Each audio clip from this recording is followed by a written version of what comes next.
Also, that's you say, shake it faster. I'm all in my pocket, girl. Ain't no stopping. When the paper get pulled, I ain't supposed to be touching your body. Done spent so much money. I'm breaking the rules. On me. What's the most you done spent in the strip club? I do not want to disclose that on the Cuzn T, we making moves, we just might go and make the news. Brand new episode every week, yeah, we dropping heat. Got a 7 with the juicy questions, this unfiltered tea. When you sit up on this couch, you feel just like some family. There go boo behind. What's up, y'all? It's your girl, Got a 7, and this is Cuzns T Podcast. Look, Cuzns, today I got one of the dopest artists in the Carolinas in the motherfucking building with your favorite cousin. Trooski done pulled up on us, y'all. What's Trooski, what's going on? I can't complain. Thank you for pulling up, cousin. I appreciate the opportunity for shit show. Yeah. Well, now, were you born in Charlotte? Mm-hmm. Oh, okay. So you represent Southside, Exit 4. Mm-hmm. If you could bring anything back, one thing back to the South Side, what would that be? Trade Wind Skating Ring. That was the spot. It used to be right beside a Marita Bakery. They moved both of them out, but it was on Old Pongo Road, right in between Archdale and Tavola Road.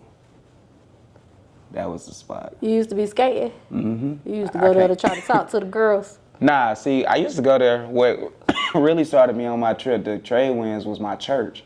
I went to church and they used to have these lock-ins. Mm-hmm. And I think once I went to one lock-in and that's all I needed. I was hooked from there. I still can't skate backwards though. Okay. So you grew up in church. You growing up with your grandmother, is that what got you into like church? Absolutely. Yeah? Absolutely. That's the only thing that got me into church. So what was growing up Trooski? Take us back there. Like we know, everybody know Trooski in the city, but you as a kid, like in the house with your grandma, what was that like growing up? Well, I had a life, probably like 5 years of life before growing up with my grandma, when I was with actually my mama and my daddy. But they were both on drugs, so we got off the school bus one day, got it in, we walked to the house to an eviction notice. We didn't know what it was at the time, but the doors was padlocked. So from that day on, probably from like the age of 5, I was staying on the south side with my grandma. Growing up with my grandma, I really ain't got no complaints. Like it was really smooth. It was tough. But I think anybody growing up in that time, the early 90s, the mid 90s, early 2000s, it was tough for a lot of people in the black community. But I ain't had no like real like hardships other than dealing with my parents on drugs. How many siblings you have? I got 3 sisters. Okay. And they grew up with you also? All in the same household. And you was the only boy? Only boy. So you being the only boy, like, because you know they say like how a man grew up around the women in his life, that's how he treat females. Like, how do you feel like that impacted you when it came to like relationships? Well, I ain't never heard that one. I used to hear a lot of times a man that grow up with a lot of women turn out gay. But to be honest, that's what I heard coming up all my life. So that never really bothered me because I never had no intentions of being gay. But what you just said, though, I think it did have a super impact on me to my respect to women. So I hold women at a super high regard because I was raised by them. I was surrounded by them. I learned a lot of my fashion sense, a lot of my intelligence, a lot of my moving around come from a woman. Okay. Okay. Yeah, because that's coming. That's why I asked you. I'm a little older than you, so that might be a saying from my days. You know what I'm saying? Okay. So when it comes to your name, I seen you do an interview. You said that your first manager gave you that name. You went through a few name changes. Dang, you did your research. Do you think Trooski is gonna be here to stay? Yeah, I'm done. You done? With the name changing. Okay. Yeah. I think Trooski was the best change I could have made because it felt like me without even like having to convince myself, like, because at the name change from True to Trooski, I changed it because of the Apple Music situation, the DistroKid situation, but it felt natural. The change felt natural. I didn't have to fight it, and in my head it just was like I wasn't even pronouncing myself as True no more. It was just like naturally a Trooski, so it made sense. Okay, why you named yourself True in the beginning? Because I wanted to. I started rapping back when I was in middle school. And it sounds corny now, but I just wanted to authentically be true to everything that I was rapping about. So even at the time, my name was True, True. So everything I wanted it to be true. So even the spelling of the name, I wanted it to be authentic. So not authentic, but true. So when I eventually realized that I couldn't market that, I turned it into the TROO. Okay. Okay. So you've been in music for a while. You started out in middle school. Any cousins watching this, looking into getting into the music industry, they just starting out. What advice would you give to that cousin? Be you. Yeah. Remain yourself. Don't try to be nobody else. I mean, you can follow the blueprints and the foundation of how somebody else made it, but I wouldn't like try to become somebody else. I would just be authentically you. Especially when you come to your music, because people at this day and age, people are getting to the point to where it's like not even just hearing it no more, it's feeling it, and they're not gonna feel it if it's not real. That's true. Yeah, you could tell. But you know what? I done interviewed some guests before said cap rap is the thing because it's for entertainment. But me as a consumer, I feel like I gotta feel your music. I could tell. I think we can just call cap rap out too easily, like, and then it becomes not as valuable as it is before you call it out. I think it don't got a long. I think the music that I make and the music that I want people to make coming up is music with substance. And cap rap ain't got a lot of that. A lot of those artists that make cap rap, they get forgotten about in 2-3 months, 6 months, a year. They just have that one good hit, one or two good hits. Then right on to the next cap rapper. Okay. So you tapped into poetry before also. Do you remember the first thing that you wrote? The first poem that I wrote? The first poem that I wrote was a dual poem with a guy named Ryan. What was it about?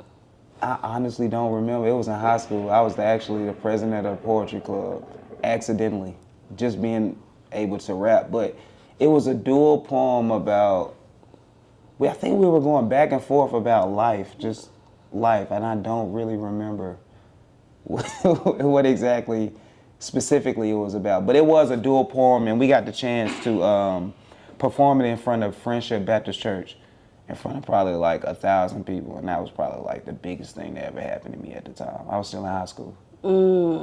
Were you always like a good writer, like English-wise? Yeah, I think I would say so. Yeah. Because I'm a good storyteller. Yeah, so I would say so. Okay. So with the storytelling, you feel like that it impacts your music and how you project your music? Absolutely. I'm able to capture the audience easier. What made you want to get into storytelling? My name, being true to who I am. So I'm able to like just rap about what really goes on in my life. But I'm able to paint a picture with it, so instead of people just only hearing it, they can actually see it.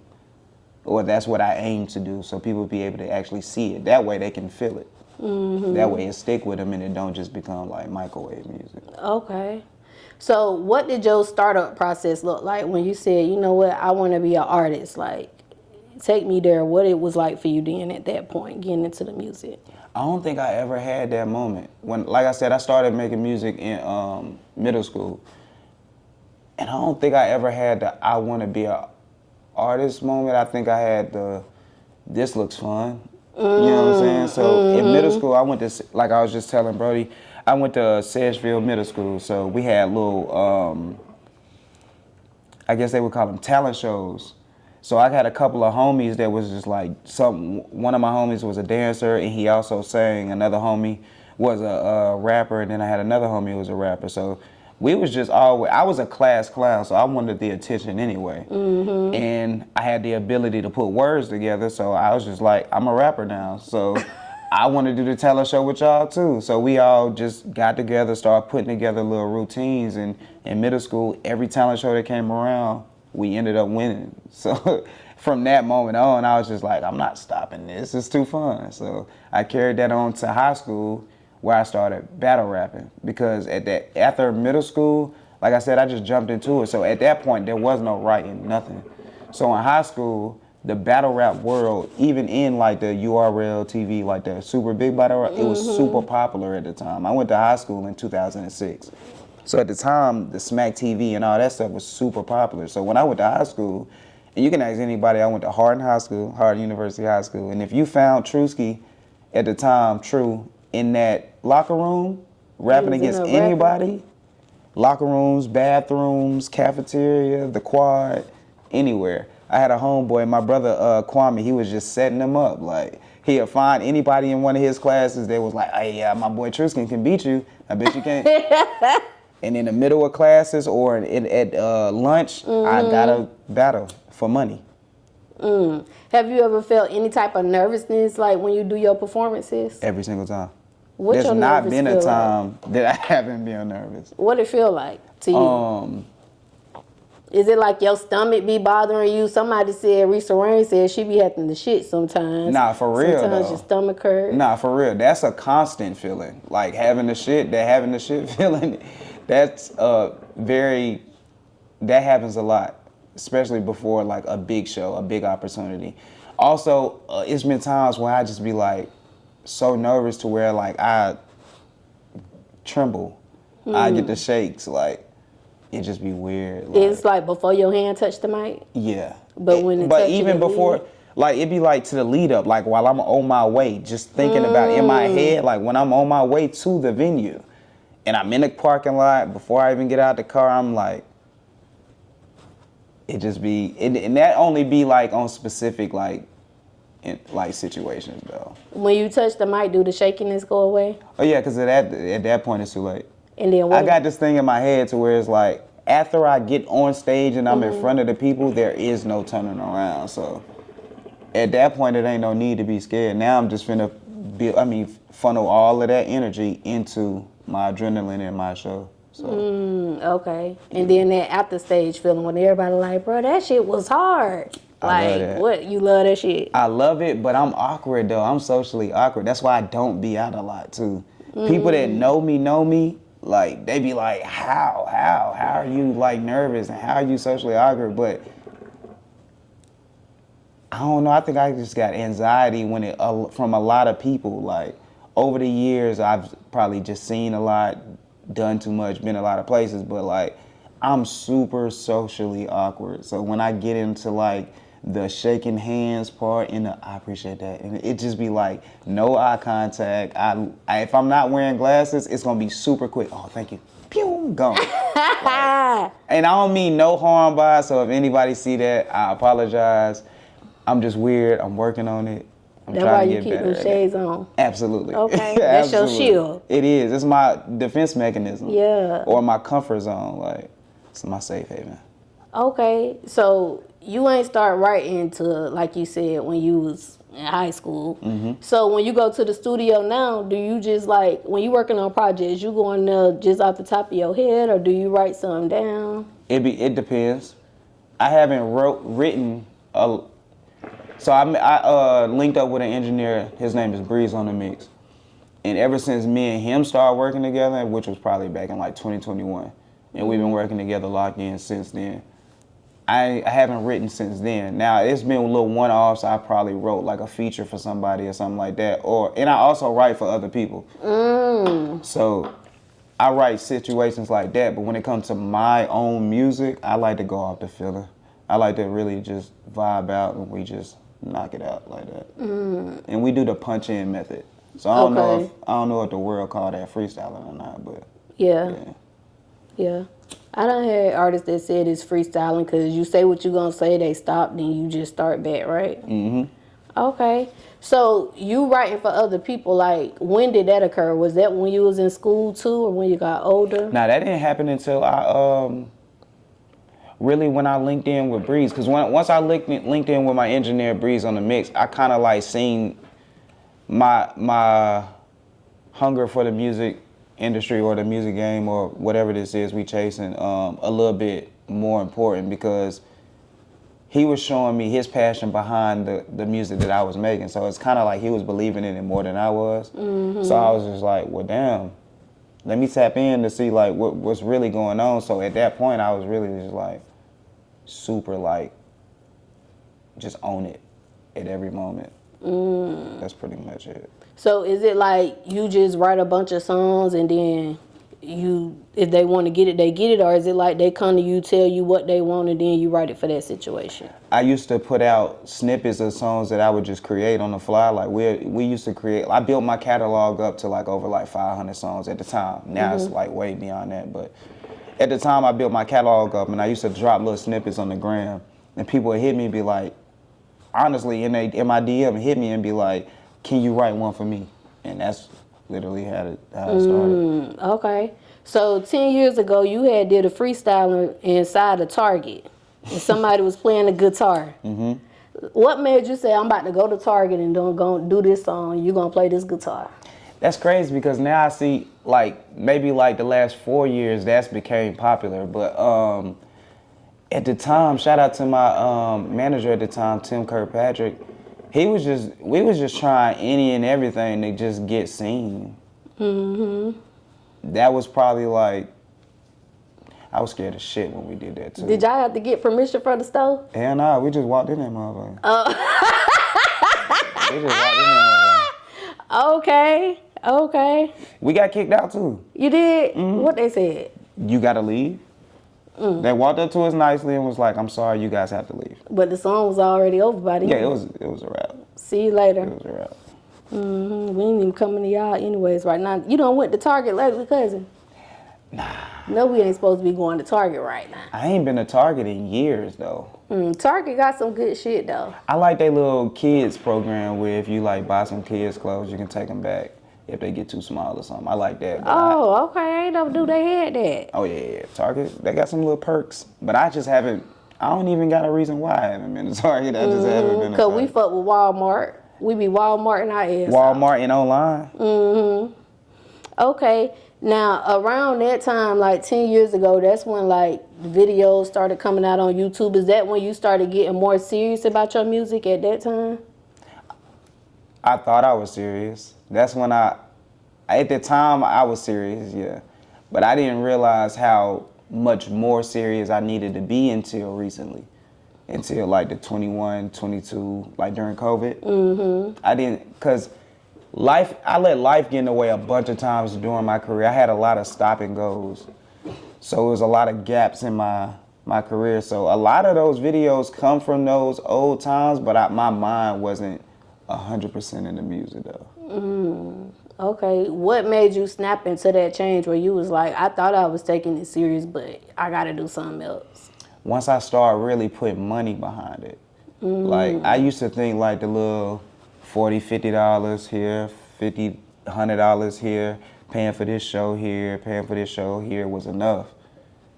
Until I started realizing that it take maybe $500 here, a band here, $1,500 here, $2,500 here. You gotta travel to this state.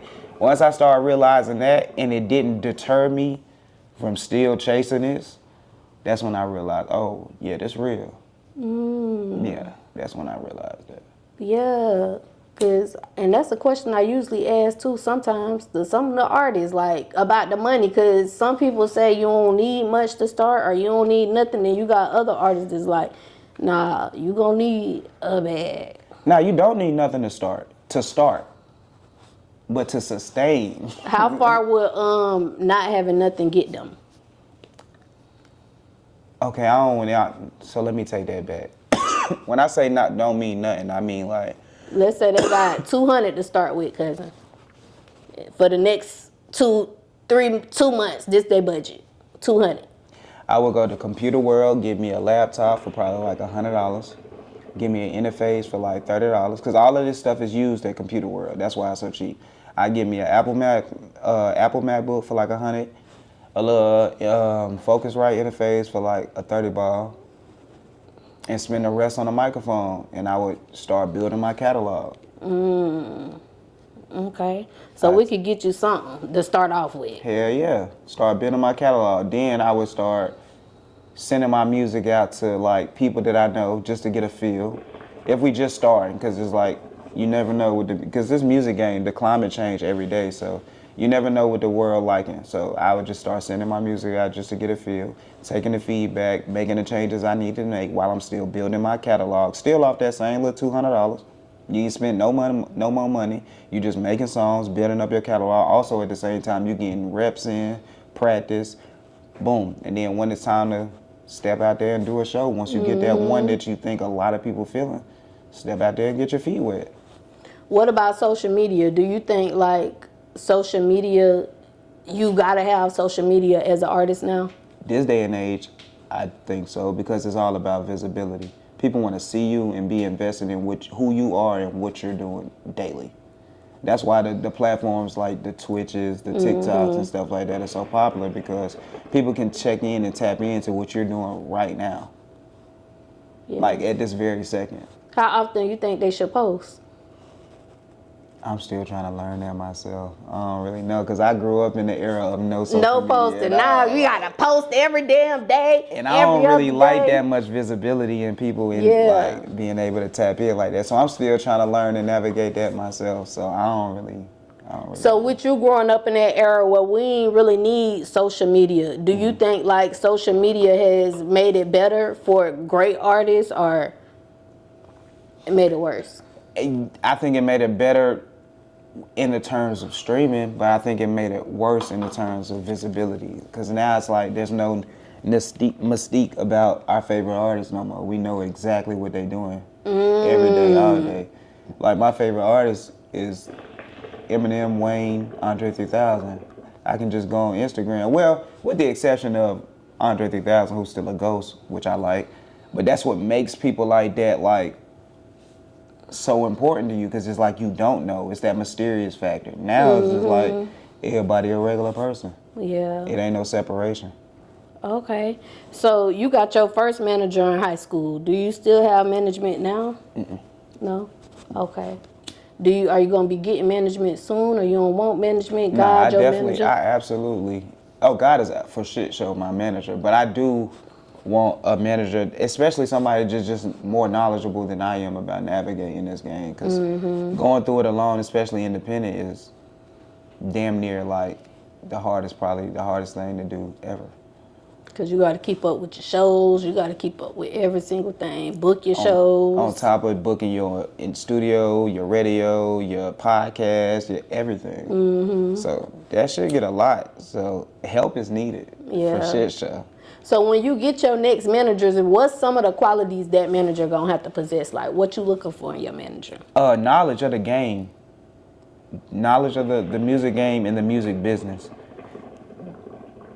Really, that's the most important ones that I just need somebody that knows what they're doing, or knows how to get the knowledge of what they're doing. Like know where to go find the information if you don't know the information. Okay. And a person that's fearless, like not afraid to go into these establishments or venues or get into situations that could possibly get us a 50 ball or a 100 ball. Like I need somebody that's not afraid to just take the risk legally. Okay. So let's say they got all of those qualities. What's one thing that they could do that make you say, hell no, I can't fuck with that shit no more? Oh, dishonesty. Loyalty is huge. Being able to trust the person who like oversees your literally your whole life is like the most important thing. Because if I can't trust the person who oversees my life, then what? Yeah. Okay. What you love most about being an artist, Trooski? Being able to get my story out. Just being able to deliver messages, like say stuff that a lot of people want to say, sometimes can't say, or afraid to say. And I'm able to say it through music where it's not judged in a way of like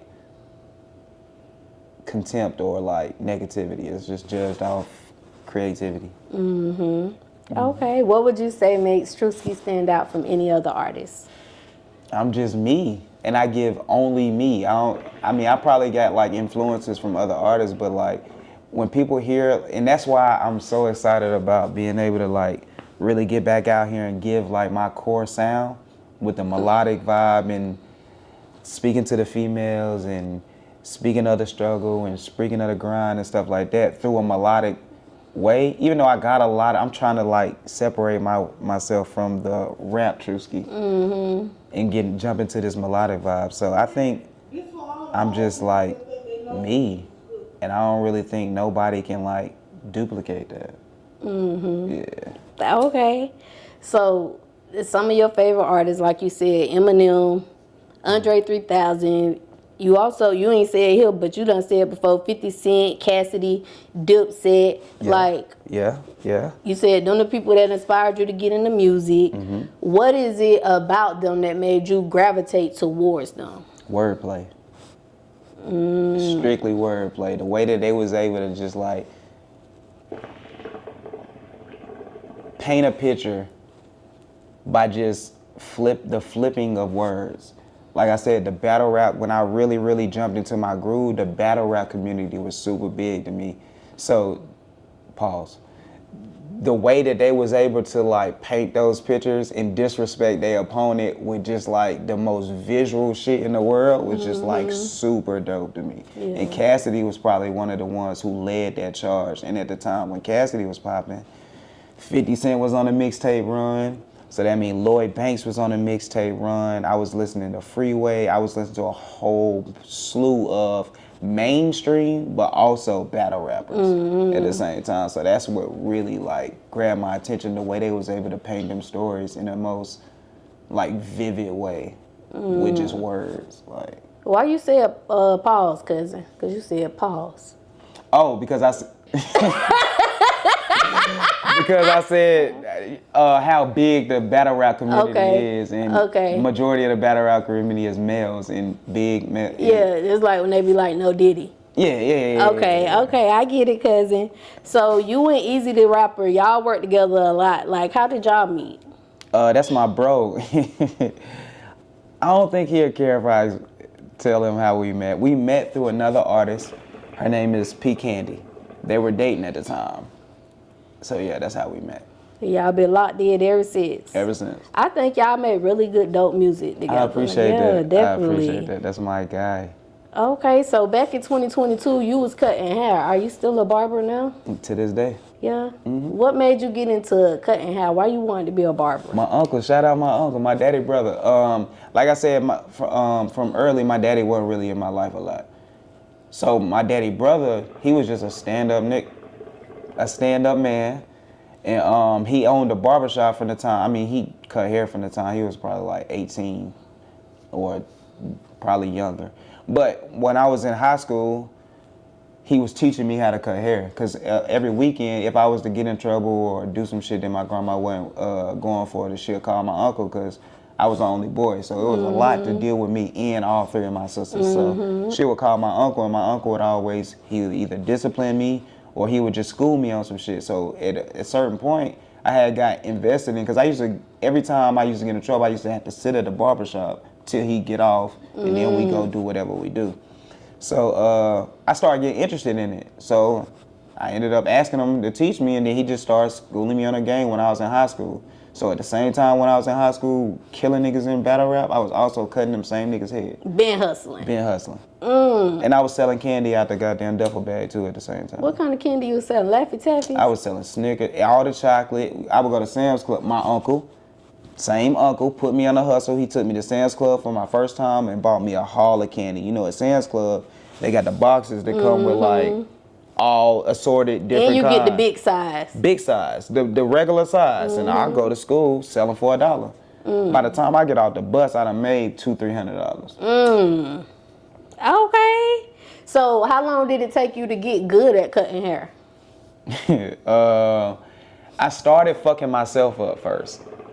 So I was going to school with patches here, but at Hardin we was able to like wear like hats if we had hats. We couldn't wear no do-rags or nothing. So whenever I can get away with wearing a hat, I would. If I couldn't wear a hat, then I just cut my hair like super duper low. So that's how I really got comfortable with holding the clippers, by cutting myself. And then after I got comfortable with holding the clippers, I was cutting people in my neighborhood for $5 a haircut. So I would go to the basketball court, and all the older heads and all the older people that was in my neighborhood, they knew my mama, my uncles, and they knew my whole family. So when my family would talk about me being cutting hair in the neighborhood, they would ask me when we was at the basketball court, hey, I need a cut. I bet. I used to cut hair in my grandma's backyard on the patio. $5 a cut. What's the most requested thing that men getting now when they come to the barbershop? Fades. Fades. Fades or a taper. Fades or a taper. Okay. Average price for a haircut right now, because I heard them prices went up. In a barbershop, the average price is around $35, $40. Now, you got some outrageous people, and that it's some celebrity barbers out here that's just charging like $100 for like shape-ups, and I just think that's just fucking outrageous. If I get to the point where I can charge $100 for a shape-up, I probably still wouldn't because it's just fucking outrageous. Okay. I don't even see what shape-up in the world is worth $100. Hey Cuzns, it's your girl Goddess7, and listen, this commercial break is actually sponsored by me. Y'all make sure y'all go to Amazon and get this manifestation journal, 369 21-day manifestation journal. I'm gonna help you manifest all of your dreams, everything that you're inspiring. I'm gonna help you get there. I'm gonna guide you in this journal. Make sure y'all go check out Amazon Prime. The link is in the description. Go get your journal. Okay, so you're also a girl dad. You got 2 daughters, right? How do you find balance with like working, you a barber, you an artist, and you spending time with your kids? Like, how you find balance with all of that? So I was working from home. So that's the one part that make it easier. So working from home and then just being attentive. Like, you just gotta, everybody got the same 24. You just gotta map it out the way to where it's like able for you to maneuver and still take care of what you're supposed to take care of. All of that shit is possible. Like you said, everybody got that 24. We all got the same 24. Okay, cousin. So September 13, 2023. You posted a Triller video with the verse from one of your songs, and it said, all my niggas standing on business, don't get stood on. If you really popping, put your hood on. Straight up. So, Trooski, standing on business, what that shit look like, cousin? It just mean like meaning what you say. Saying what you mean and meaning what you say. Don't fidget, don't falter, don't switch up. If you said it, that's what you said, not what you meant. Standing on business. Be a person of your words. Straight up. Okay. January 27th of last year, you reposted Nicki Minaj post. Oh, what'd she say? She said, Megan's Law, for a free beat, you can hit it. And then for your caption, you had laughing emojis and you had the umbrella with the wet sign. Yeah, free Tory. Yeah. Oh, okay. Because I was going to ask you if you can give Megan a beat. Because she said if she get a beat, you can hit it. If you could give Megan a beat to hit it, would you hit it? Absolutely. You would give her a beat? Absolutely. A beat and write her a song. Absolutely. It's still free Tory, but I give Megan whatever the fuck she want. Hell yeah. Okay. I thought so because I seen an umbrella with the wet sign. I was like, oh, he must was going to give her that beat. Absolutely. Okay, cousin. So January 27th, this year, you dropped Shake. For the cousins who have not heard Shake, what's the vibes they can expect when they go listen to it? A whole bunch of rambunctious. Nah, I'm just playing. It's just like a good little, movement vibe. Shawty shake ass when she free. Like when she ain't got shit to do, she might just, shake a little bit of ass. That's it, you know. She don't do nothing for free, so she shaking it for some money. She getting paid to shake it. That's what you said in her, cousin. That song went hard though. It's definitely for us ladies. Like that's video gonna coming be soon. Don't worry. You gonna have some strippers in there? Absolutely. You got to. Absolutely. It's gonna be a whole bunch of shaking. We're just gonna say shaking. Okay. The artwork. That artwork was dope. Like who did that for you? Shout out to my boy 40 Ali. I'm also a panelist on a show, internet radio show, True Dreams Radio, with my girl Kitty Mo. Also, I'm a co-host with my boy 40 Ali in Florida God. He's also an artist. Both of them are also super dope artists. So if y'all get a chance, go check out Florida God and 40 Ali and Kitty Mo, by the way. And 40 Ali sent me the joint y'all see, and I just added some a little bit of course, the font and a little bit of color to it. But he sent me the image. And he did it off ChatGPT. So if y'all not hip to AI, ChatGPT will save y'all lives. And whatever other AI system it is out there too. But yeah, so he initially sent me that, and then my boy Ease the Rapper souped it up with a little bit of colors and the font on it, and then I put it out like that.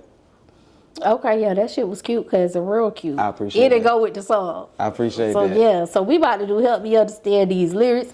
I'm about to Okay. go over some of your lyrics, and you just help the cousins understand what you was talking about, what you meant. You know, just help us understand the verse, cousin. I bet. Let's get it. Okay. So of course I got to talk about shake. So that song you start off saying, "Shorty shake ass when she free, long as you come with them blues, she gon' get it up on cue. Shake ass on the beat, shake, shake, shake. She don't shake nothing for free. As long as you got it, she say she gon' pop it. You know that she come with a fee, shake, shake, shake.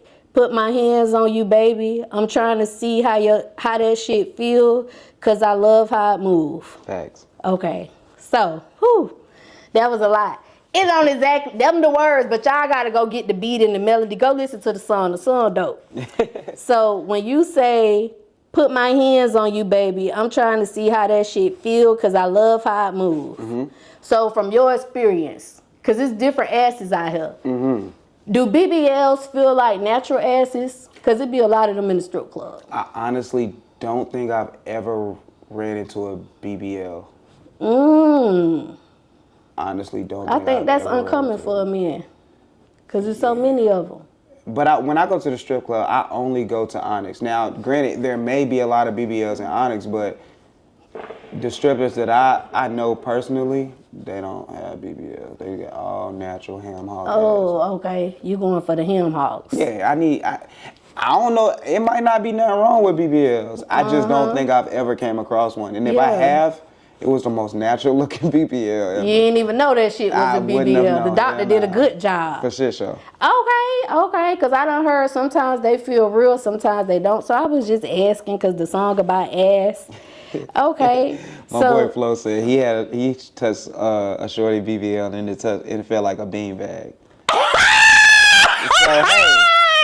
So hey, there obviously is a different texture. Cousin, the bean bags be lumpy though. So did it feel lumpy? Like, how did the bean bag feel? Was it a smooth bean bag? Did it have a little lumps in there? What he said, cousin? Let me see. He ain't responded yet.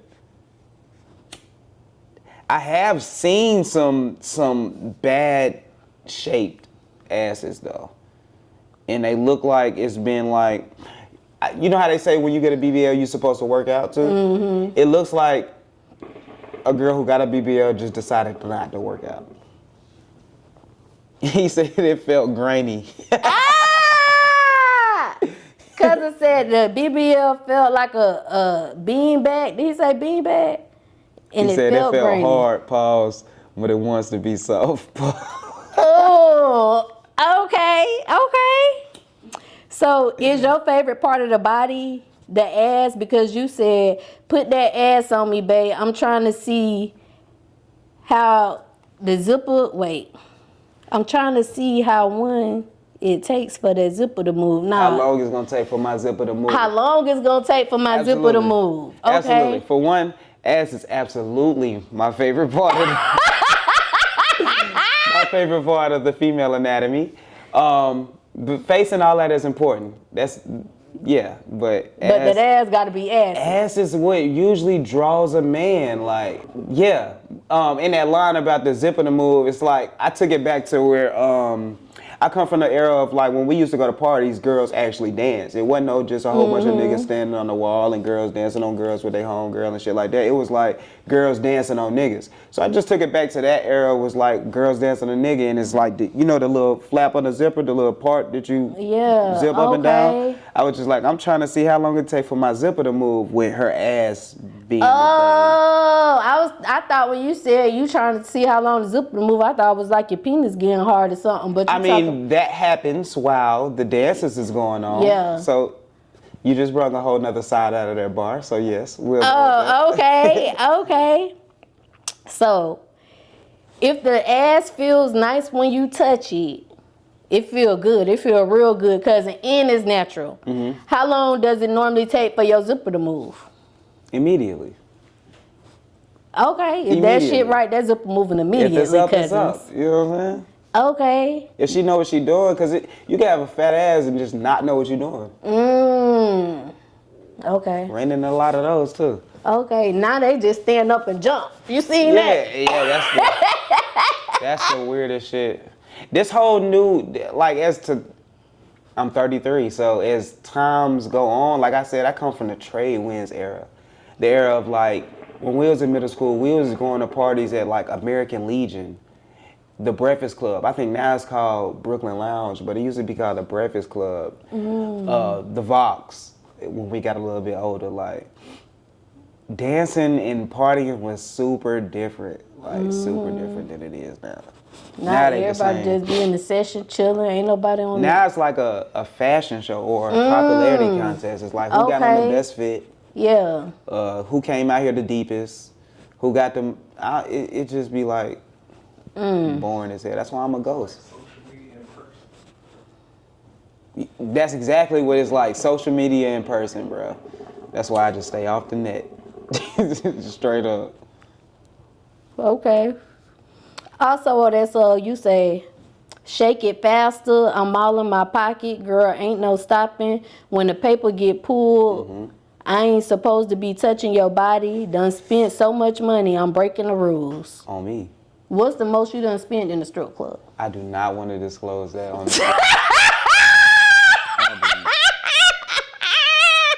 I do not want to. He made it rain, though, y'all. He made it rain. Just know that. I was forced to. We went to the strip. It was me and some homies, man. We went to the strip club, and while we was in line, in front of us was Gerald Green.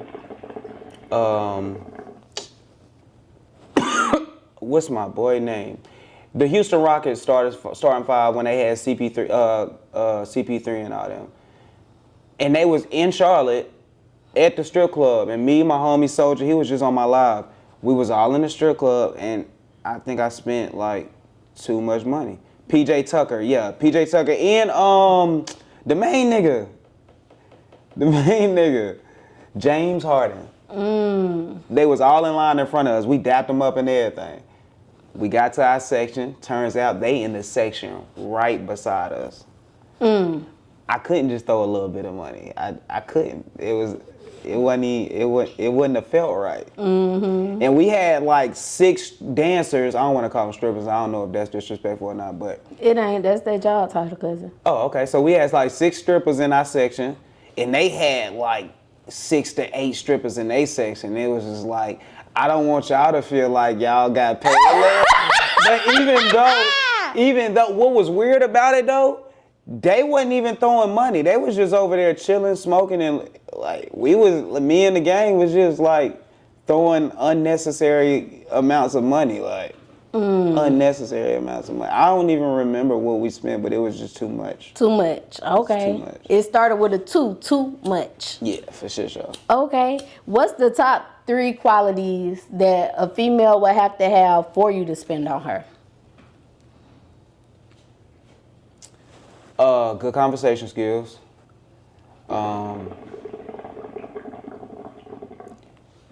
Her being her and not trying to like emulate no other female out here. Her having her own like morals and goals and shit like that. And just keeping it a band. Okay. I also want to talk about another one of your songs. It's an older song though. Came out in 2021, Mama. Was that your mama and grandma on the cover? That was my grandma, and that was my homeboy Gutter, Renegade Gutter. Shout out my brody. Oh. His mom and grandma. Okay. Yeah. Okay. So on that song, you said, I'm sick of these trips to the doctor. Lord, let my mama live. Can you talk to the Cuzns about that? Absolutely. My mama just passed not too long ago from cancer. So when we made that song, my mama, like I said, from growing up, she dealt with drugs all her life.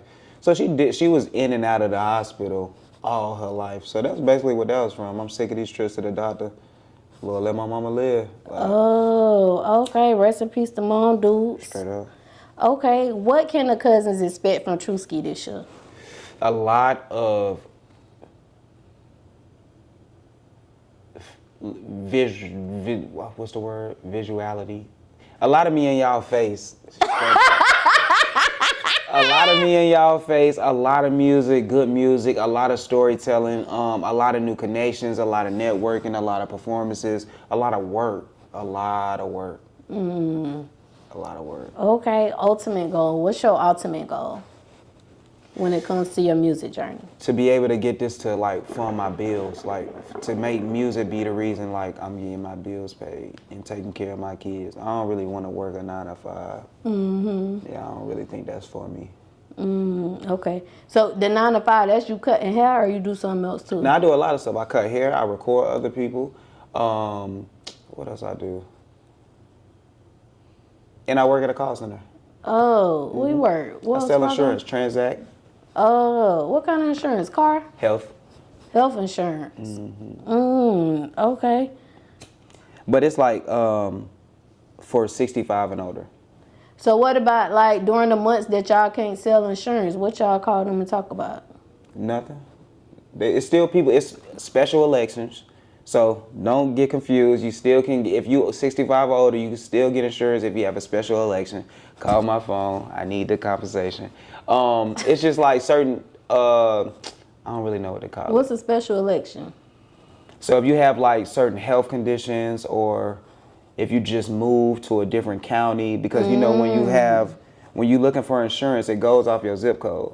So you can only get what's available near you if you're doing like in-network insurance, like HMO. Okay. Now, if you got a PPO, you can just do whatever you want to do, kind of low key. But if you got an HMO, you kind of gotta go what's like in the market. So that's basically. So the PPO would be better than the HMO. It depends on your situation. Yeah. Sometimes it might not be better. Okay. Because a PPO is a little more expensive because you're able to go out and network and see any doctor you want to. So your premiums and stuff like that would be a little higher. Okay. Okay. What about your why? Like, I do this shit because I love it. Straight up and down. I just do this shit because I love it. Okay, that's a good one. He doing it because he love it, Cuzns. I ask every guest this question. What's one thing that you want the world to know about you? Damn, that's a good ass question. One thing that I want the world to know about me.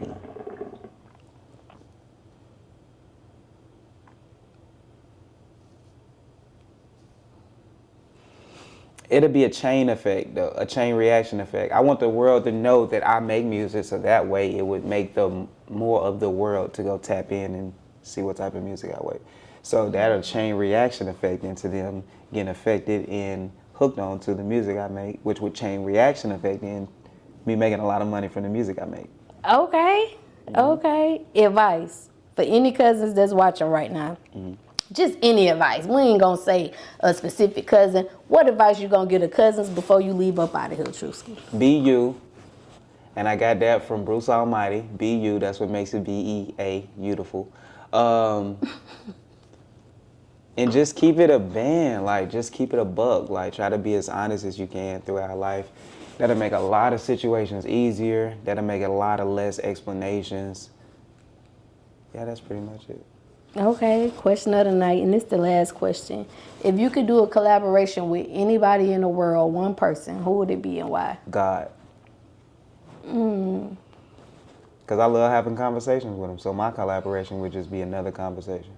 Okay. Trooski, before we get up out of here, cousin, let the cousins know where they can find you at. All platforms, TROOSKII4. All platforms. You can look me up on social medias and all the music platforms that you find all your music. Trooski 4. Y'all make sure y'all go fuck with Trooski. Dope artist out of the Carolinas. I want to thank y'all for tapping in every week, cousins. I appreciate y'all's support. I love y'all so much. Until next time, cousins. Bye. Look, you checking in to the Cuzns Tea Podcast, one of the most comfortable, most laid-back environments that I probably ever did an interview at, man. I highly recommend 10 out of 10. What you talking about? This your boy TRSK4 shit. Better guard your whole bitch. Hey, look, check me out on all platforms at Trooski 4. And whenever you need me, man, tap in. 4.